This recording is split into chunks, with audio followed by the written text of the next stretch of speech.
Hi there, guys. So this is a lecture series on Power BI, and we are going to cover some basic topics to advanced topics. And what I'd like to do is, I'd like to take you through as many projects as I can, because ultimately it's all about hands-on. So I'm gonna take you through the projects that I have faced, I have seen, I have experienced over my years in multiple companies, and some of the complexities that I have faced, and some of the common errors that you might run into. So let's get started. First of all, let's get the data set. I'm going to share the data set in the YouTube link. So, first off, I'm assuming that you already know about Power BI. If you don't, check out some of the other series that I've created on Power BI on the basics. This is a session basically for some of the more like intermediate guys or the mid basic guys, whatever you would like to call it. And what I'm expecting is you at least know about data model creation in Power BI, visualization, you know the Power Query, and we can take it from there. So here we're going to discuss Power Query. So once you hit the sheet one, you have three option here.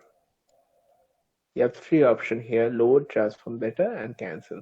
But when you're to load, what this will do is this will load entire data set into your report level.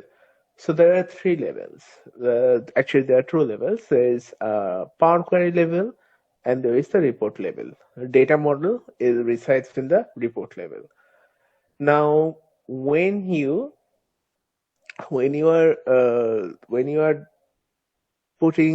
are importing a data, it first goes through the Power Query level, and if you do not do any ETL on that level, the raw data comes into the report level. The problem with this is, suppose you have an entire data set. You have suppose you have 2 years data set, and you just need 1 year. You have 2020 and 2019, and you just need 2020, not 2019. What one can do is he or she would just go ahead and load the entire data set from 2020 and 2019 and filter it out in the report level. In report level, you know that we have a filter option. So this is the filter option, and you can easily filter this out in report level. If you do a filter on all pages and cancel out the 2019, it won't show up in any of the pages. So you're good. You think that, okay, that's fine. But no, why? Because you're loading unnecessary data into your report level, and whenever you run that Power BI, you run a refresh, it loads that 2019 data, and that's an unnecessary overhead. You don't want that. So if you need to do any ETL, if you need to do any transformation on your data, especially if you need to filter out some of the data, I would say always transform the data. So let's go to transform data.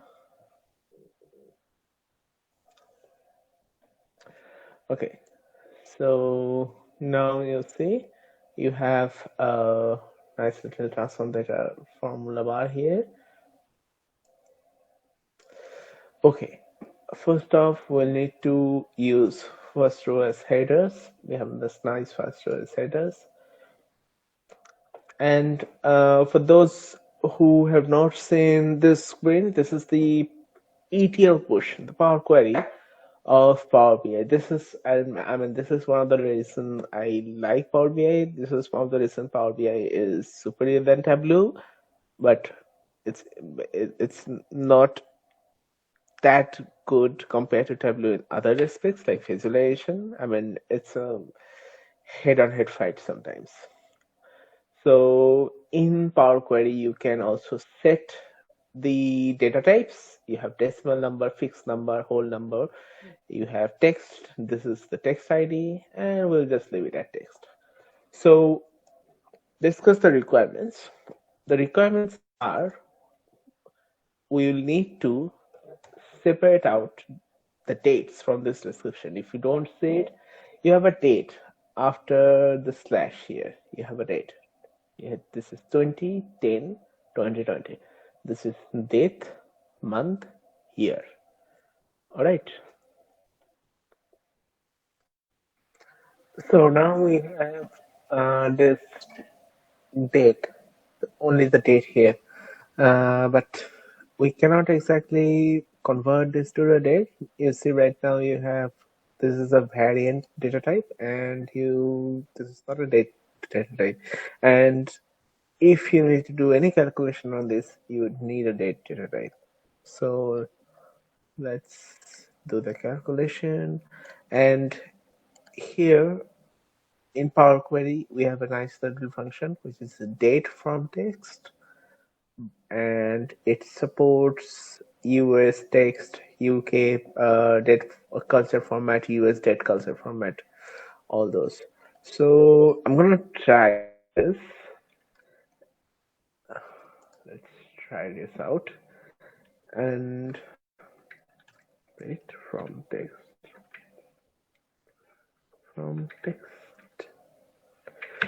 blah blah blah, and date. Hope this one works. Okay, so it's date binary from text. That's not what I want. I need text. Okay, so I'm getting an error. Data format error. We could not pass the input. Why is that?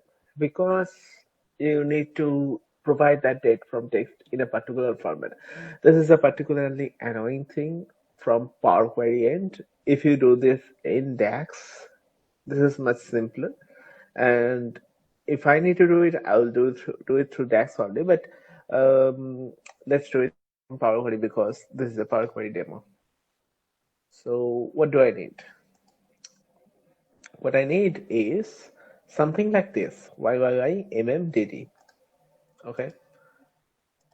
So right now we have YYY. How are we gonna do this? And if you're doing something like Power Query, or if you're doing something like even Alteryx, Excel helps out a lot. If you have like advanced Excel knowledge, you're gonna go through this really easy. So in Excel, you have left, right, mid function. Okay, so let's try left function then. So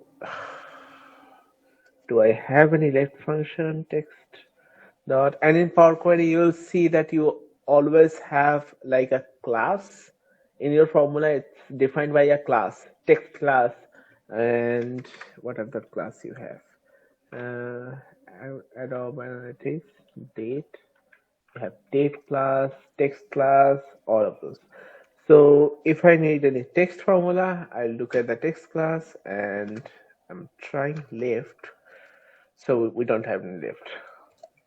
Then the best option is Google. Power Query left function, you have text start. So the left function is substituted by Power Query text start. And what else do we need? We need a mid function. Where is the mid function? Text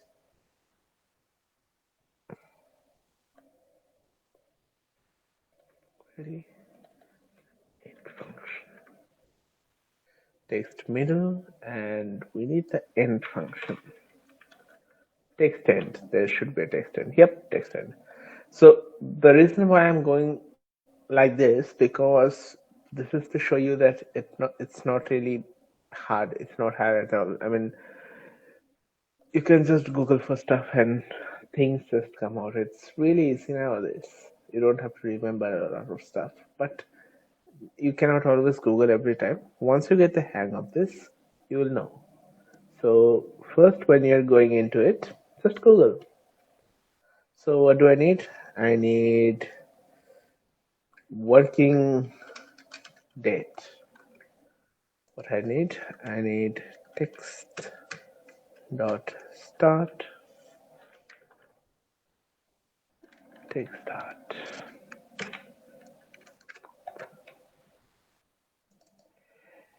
The annoying thing from Power Query is it does not always show the IntelliSense. It does sometimes when it's in a good mood. Right now, I don't think it's in a good mood, so it's not showing it. So we'll have to just go with our instincts on this one. Let's see if I got this one correct.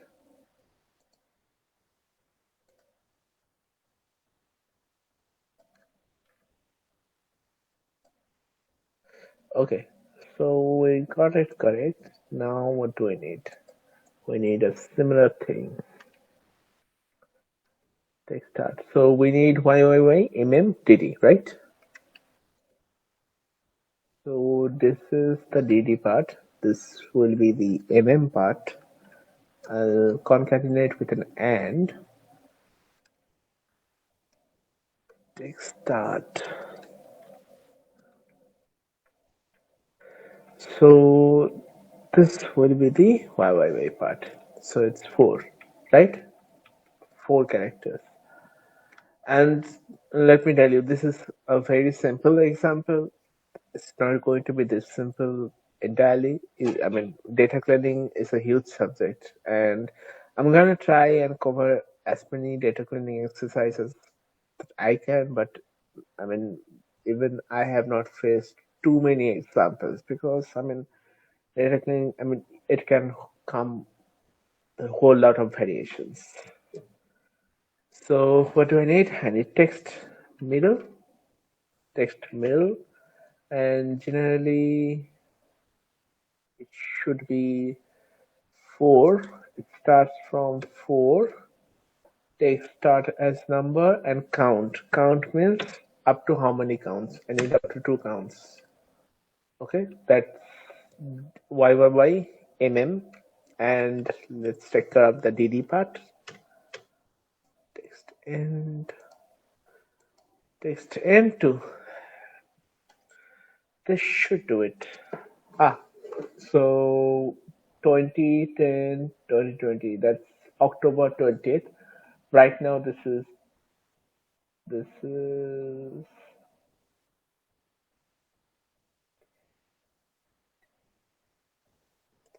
Okay, I think I made a mistake on this one. It's DD, and YYY. So firstly, I need that text end for year. Okay, let's do that. Let's take it one by one.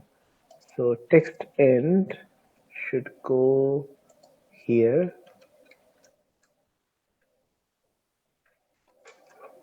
Text end for.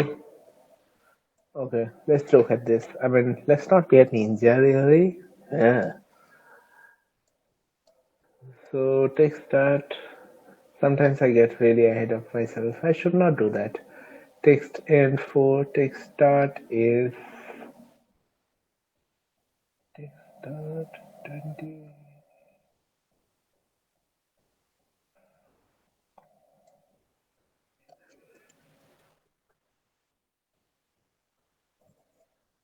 So the goes here. That's after 2 points. After 2 should go up to 2, and then comes your text start, which is your left function for day, and this is 2. Let's see.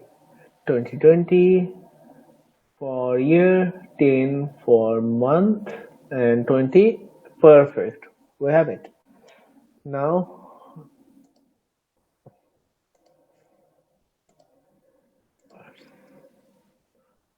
this does not work. You can actually do it in a single column. You can do that. Date dot from text, and just have to define cultural optional culture. This is the US culture, which is YYYAMDD.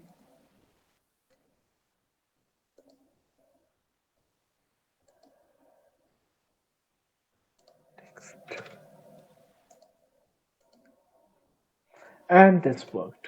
Hallelujah. I'm gonna convert this to a date because I worked for date. So now you have it. You have a date passed from your description field. And the, I mean, you can use a whole lot of function. If you go to Power BI text function, you're going to actually come across a different a list of functions which you can run into during data cleaning. So you have JSON from value. So the JSON from value, I actually use the JSON from value a lot. It's used when I convert an API data. When I get a data from REST API, it returns a JSON value. So I need this one then. So like this one, we have text range that returns a text value. I mean, it's kind of like text mirror actually. So there you go.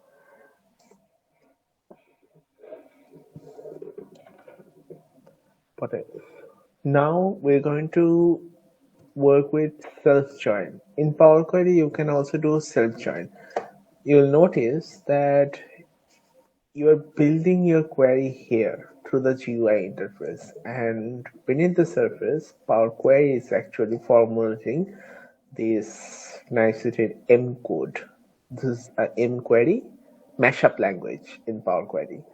So this is really good, something that's great. And you can actually do self joins here. So I'm going to walk you through a self join process. What I'm going to do is you see this is an HR data, you have ID, you have project assigned, that is the account that's related to, and this is the description. You see you have creation of new employees, resignation of employees, so you can understand this is an HR related data. And what I need to do is I need to take account of all the tickets, count of all the tickets, and calculate a percentage for accounts, percentage for tech process, percentage from accounts and tech process. These are the only two departments, and this can be very easily done in DAX. But I want to show you this search join process too, because from time to time you might just have a process where you need to do a lot of data transformation and you need to do it in the Power Query, not in the report level. In report level, you can do it through the data model, but if you load, again, as I said, if you load a lot of data into your data model to do transformation, it might slow things down to a lot of extent. Why is that? Why is that? I did not really get into the why part. You see, here you have 6 columns, so you have 6 columns and 52 rows. Now it says column profiling is based on top 1000 rows. What does that mean?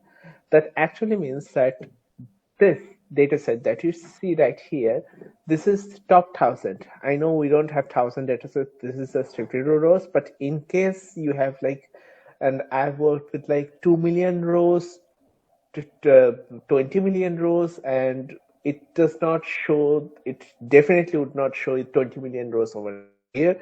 Otherwise, it would take a day to load. So when you have something like this and you want to create multiple calculation, multiple transformation on it to get it to like suppose 20K rows, you should go with Power Query.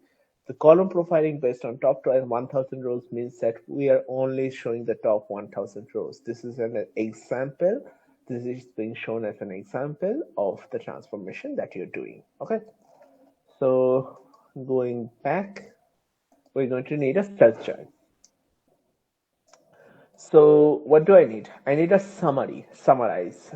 The summarize function, if you have done SQL, you know, a group by, you can do a select the group by one column and count star, then select the group by level.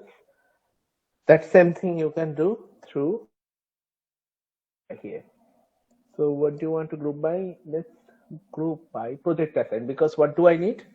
Uh, I need a count of the project assigned, like the count of the number of ticket for account, the count of number of ticket for process. So count of project assigned and new column name is count. That should do it. And we have it. What else would we need? We need a sum. We need a sum of the total count. So again, let's group by.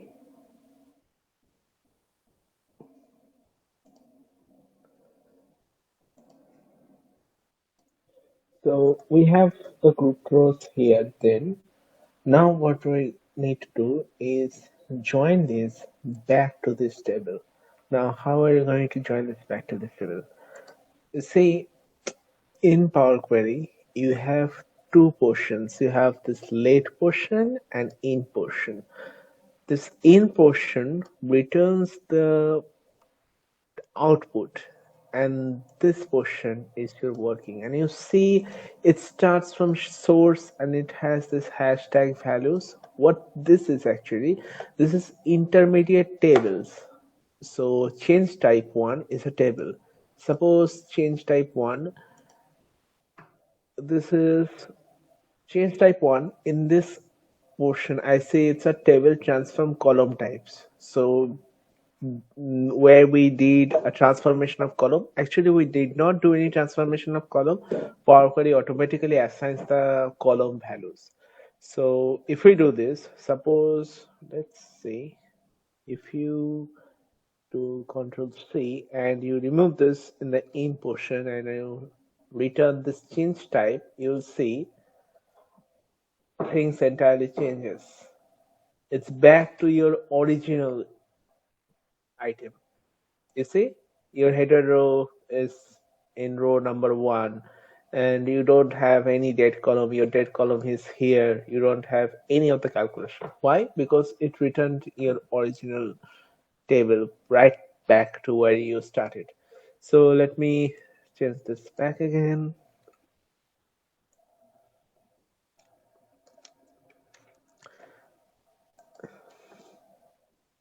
See, group rows. Okay, now what are we going to do? We're going to do a self join. So let's start with the self join. I'm going to end in comma.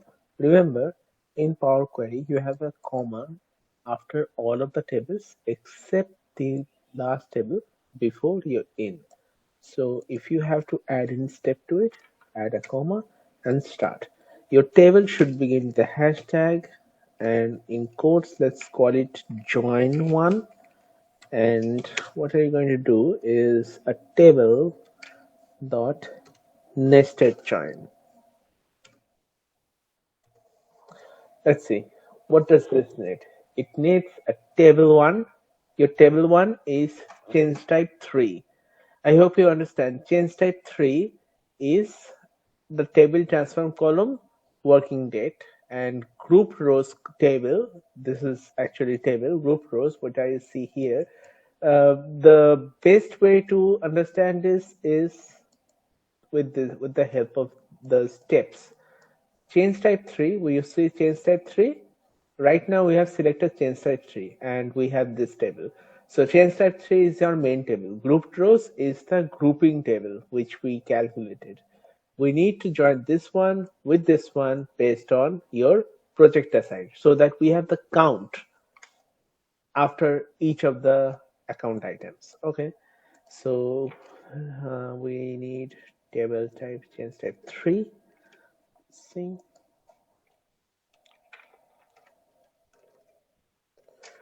then change type 3. We need the key. Let's call that key project assigned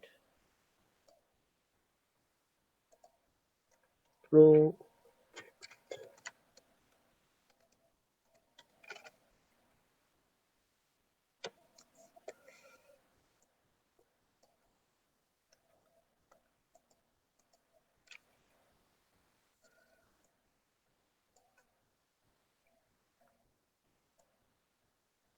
This is your table 2 and this is your key value.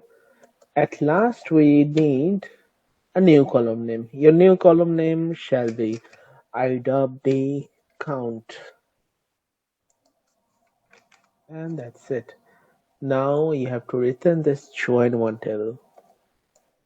Let's return this one and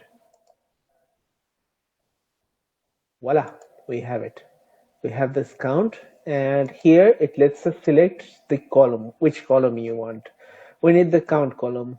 So select this count column and that's it. We have the count for account, count for tech process.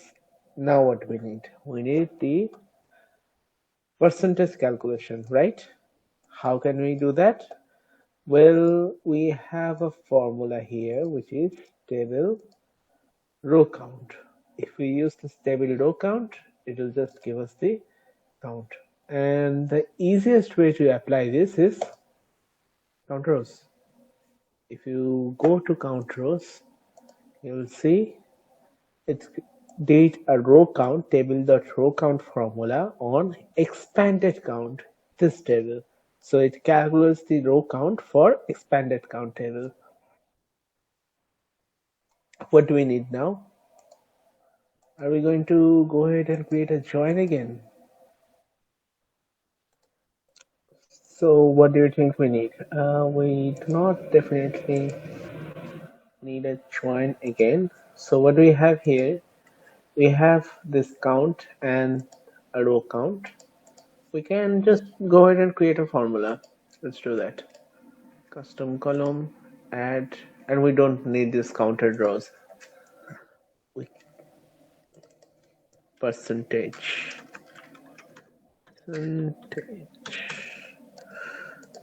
I need count divided by table dot row count. It always does this. I hate this one. I really hate this. It annoys the hell out of me. And the table. It requires a table. We need the expanded count table. So go ahead and put an hash and expanded count.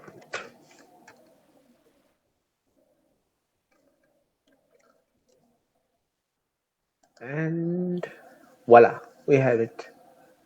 We have percentage of the tech process, the project per total. So we can see that, let's convert this one to percentage. We can see that your account has 19% of the tickets and most of the tickets are from tech process. So that's good. Just would delete this and now I'm going to add it, and definitely I'm not going to add all these intermediate columns. So remove these columns, remove all these columns because you don't need the unnecessary weightage. And I would not remove this one because it still has the description and people will need it.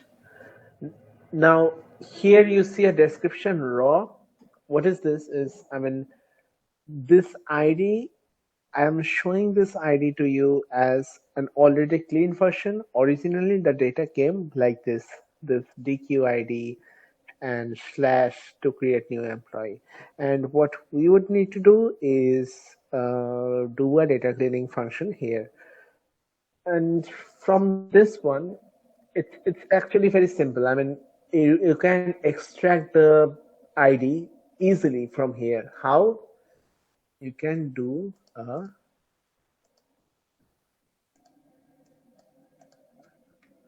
text dot before delimiter, and if I do this again, it's going to come up. I hit this, and description raw.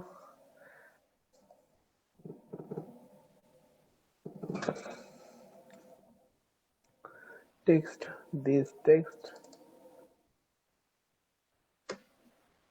nullable delimiter text is this one, And index. What is the index? Index is the position. I want the first position.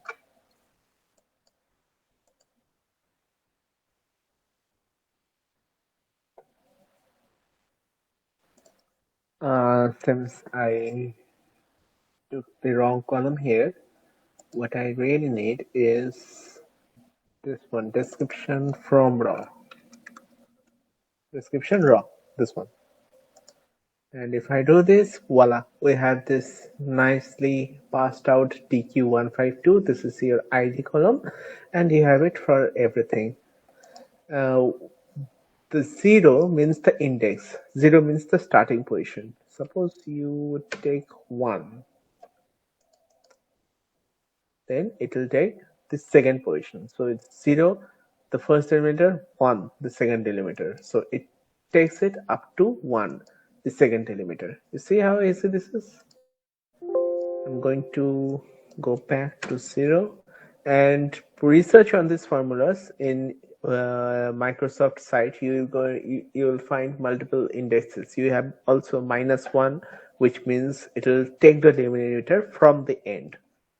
So we're going to cover that in some of our next ways. But the problem comes in when you don't have this slash. The text before delimiter, you have to give it a predictive algorithm, like I mean something that's already there. But suppose you do not have this slash and you have something like DQ 14112 and then resignation of employee, and you cannot predict this slash. You have some slashes, somewhere there's dot, someone there's question mark as a delimiter. You cannot predict it. So in that case, you need a regex function, you need a regex formula, and Power Query does not have that built-in regex formula, so you'd need R or Python for that. I'm slightly leaned more towards R, so I'm going to cover the regex function through R, how we can create a regex, how we can create a data frame through R, and get it inside our Power BI model. So for now, we have everything. We have the ID column, we have everything for now, and we can just go ahead. I'm going to delete this because I'm going to go ahead and just close and apply.